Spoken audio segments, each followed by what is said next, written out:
Pwede pa puluhan yung mga shake. Mas magulo pa yung camera shake. Sir, anong comment? Sir, anong comment mo? Wala na. Mood. Kasi Okay baka na. mas Wala ka ng comment. natural na tumakan. So, ayan po, quick update lang muna tayo sa SB19 ano. So, ayun nga, ako makikita nyo sa unang video, nag-post nga si Stella ano. So, parang nasa OP siguro sila and pinost niya nga si Diyos ano, na natutulog or umiglip lang. So, alam naman natin si Diyos na kahit saan siya ilagay, talagang sobrang bilis niyang makatulog or makaiglip. So, ayun.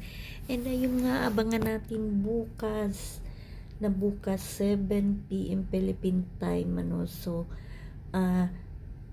yung podcast ng SB19 na time first. So ayun, nakakatuwa lang dahil mayroon na naman silang podcast. So sobrang excited lang dahil dati pinanood ko talaga yung kanilang sa Spotify nila. So ang galing. So ito nagsisimula bukas, so alam nating marami ng sobrang excited para dito ano. And syempre kasama na din ito para sa pag-promote ng kanilang so sa kanilang worldwide kick-off tour. So ayun, abangan natin yan and malapit na yan sa May 31 and June 1 ano. So ayun nga, nag-ticket selling nga din sila kahapon ano, and within 10 minutes na sold out yung pan package. And syempre mayroon pa ring mga natitirang ticket ano. So sana is-sold out na ng mga 18 ano. So ayun, abangan na lang natin and